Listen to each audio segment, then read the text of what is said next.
So nice and centered, dropping into that place, that heart place of love, right in the middle of your body, in the middle of your being.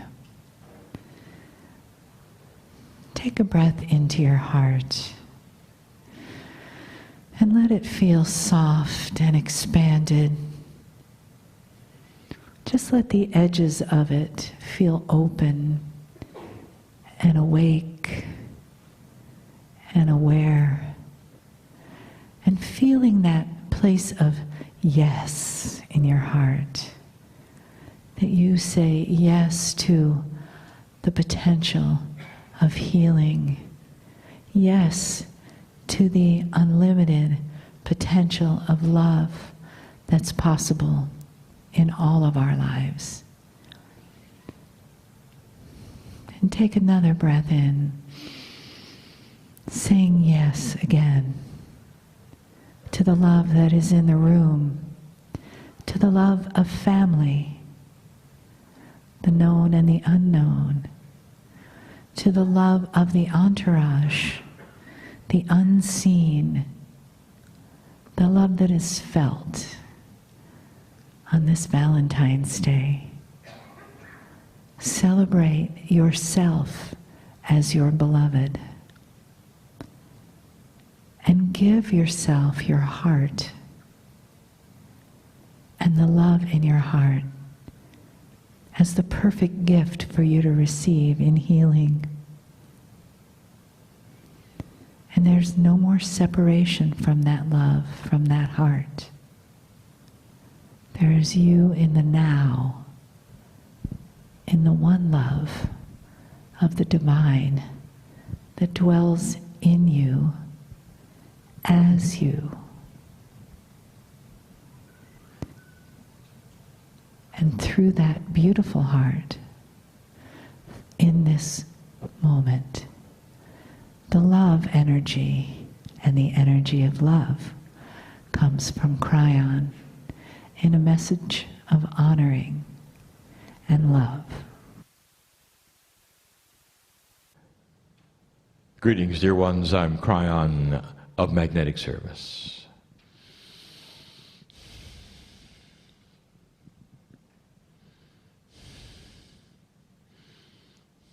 We pause for a moment.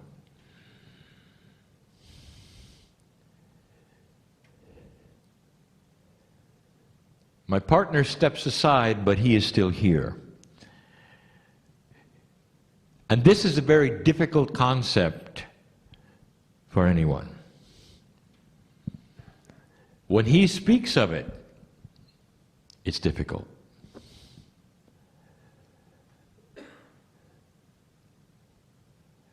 Channeling creates an interesting energy. It often affects things around you. He has a hard time explaining that.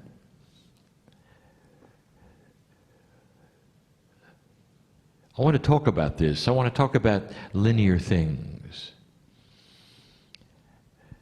I want to talk about, again, assumptions. And it's all about you.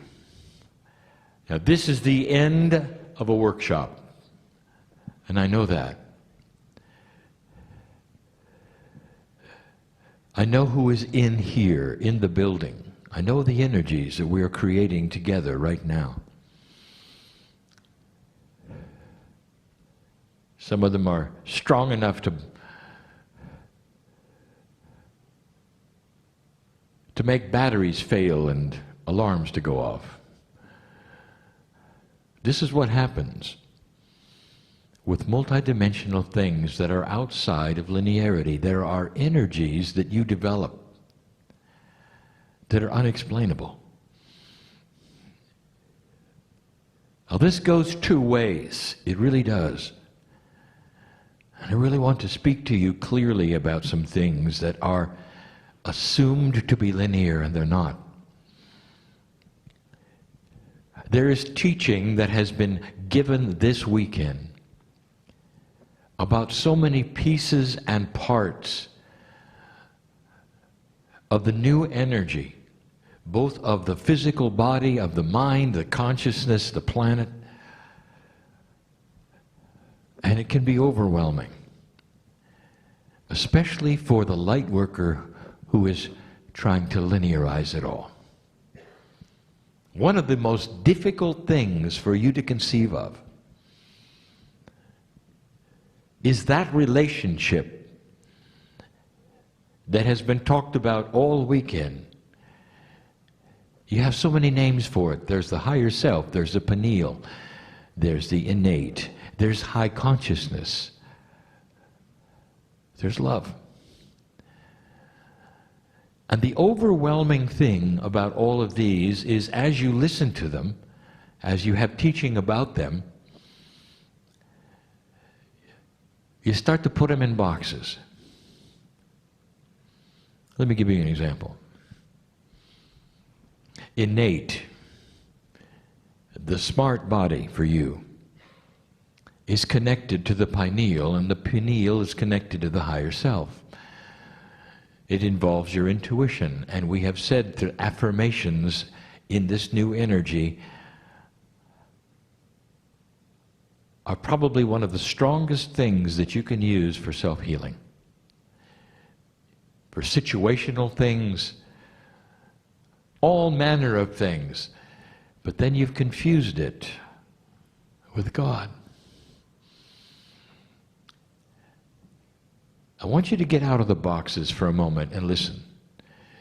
Your cellular structure is not working efficiently and it needs help. Your cellular structure is not God. Now, God is inside you,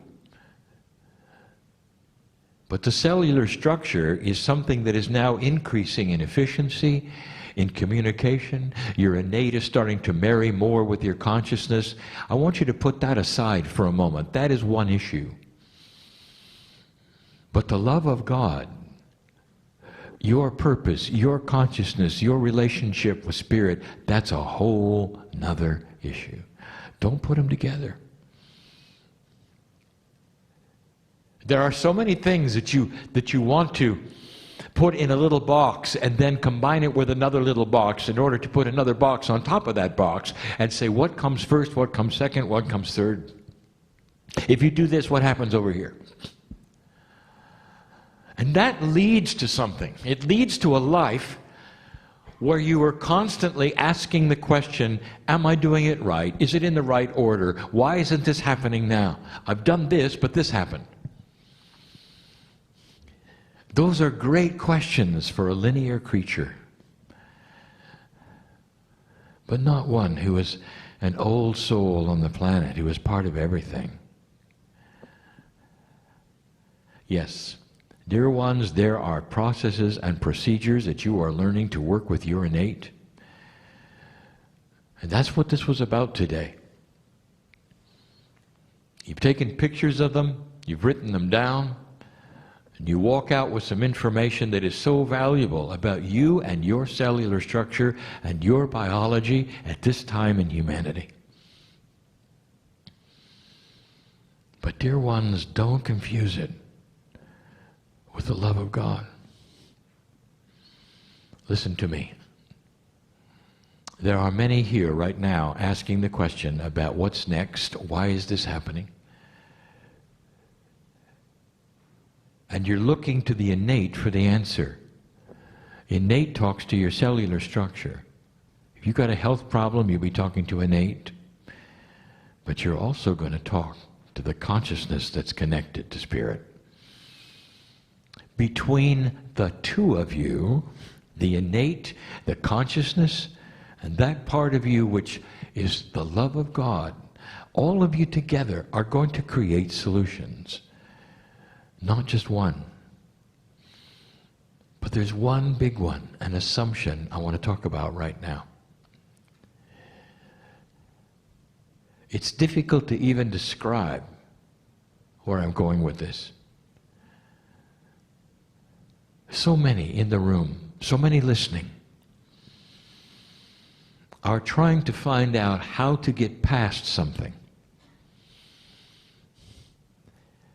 how to get over the wall, perhaps, of fear.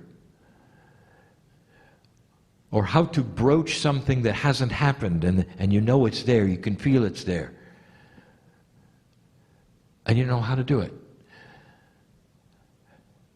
You come to a place like this, you learn about innate, you learn about the balanced breathing, you learn about all the things that a light worker in this energy is starting to realize that it's a whole body experience. But don't confuse that with the love of God. There are certain hurdles that you're trying to get through. And dear ones, innate cannot help you with that. Innate wants to heal your body. Innate wants to pull on Akashic things to heal your body. Innate wants to work with that which has happened before, even in this lifetime, in order to change cellular structure. You need it. You need to live longer. But don't confuse that with the hurdle of fear, especially the hurdle of enlightenment. I have got some information for you that is so difficult to communicate. So I want you to feel it. It's one of the only times that I have been in front of those sitting in the chairs where I've said, your language is not sufficient. I want to communicate something to you, a way to get through the hurdle, a way to walk through this, to get to that place that is next. So many of you are frustrated. I can see it in you, in the Merkaba. There is a frustration. You're just not quite sure of what it is. It goes beyond language. And so I'm going to give it to you, both with language and with what I will call the third language. Now, the third language is not a language at all. It's a catalytic energy of communication that Spirit uses with you, that goes into the very consciousness of those who are ready to receive it. It's the big aha.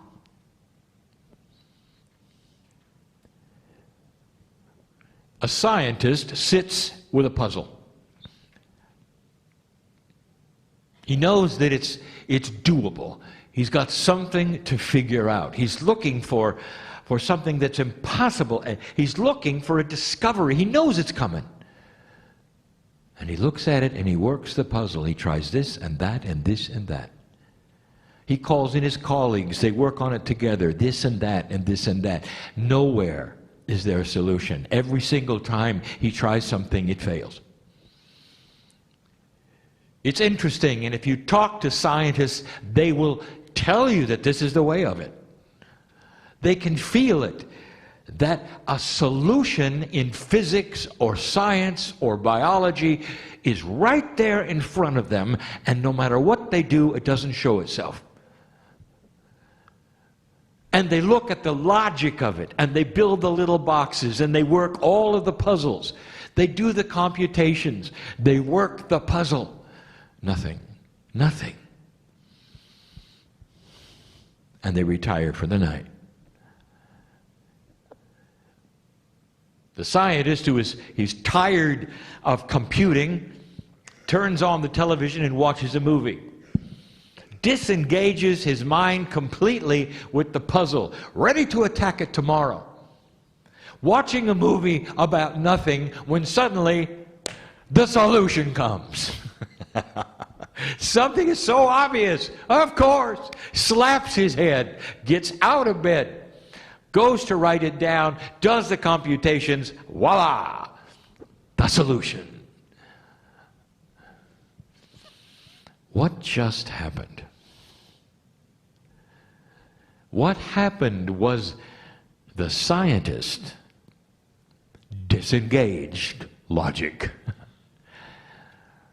and accidentally, without even thinking about it, suspended every part of the problem that was in his psyche, dropped all of the barriers because it was no longer time to do the work. And so the barriers are gone. The disengagement of science was complete. The movie was being watched, and in comes the solution that was always there, waiting for the barrier to come down of logic. You don't know what you don't know. How can you possibly work this puzzle with things that you don't know about? Dear ones, you are overworking the puzzle.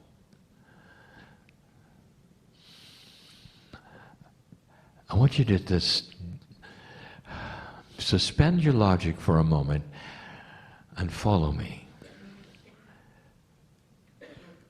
The solution to what many of you are asking for lays there right now with your name on it, waiting for you to stop thinking about it. I want you to erase the whole idea of how do I.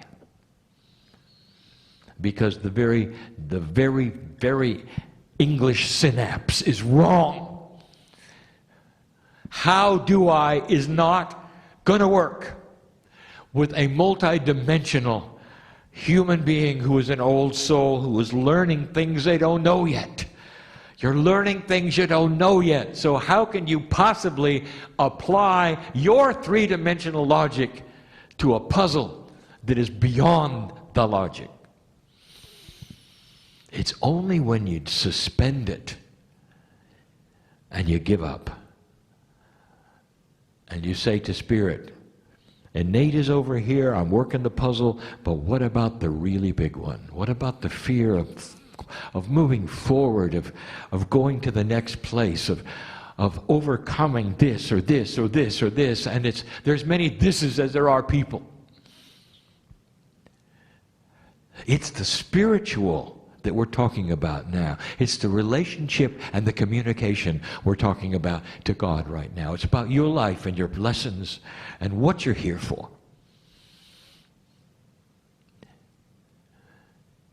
Don't talk to Innate right now. I want you to think about this, but not too hard. I want you to imagine, just for a moment,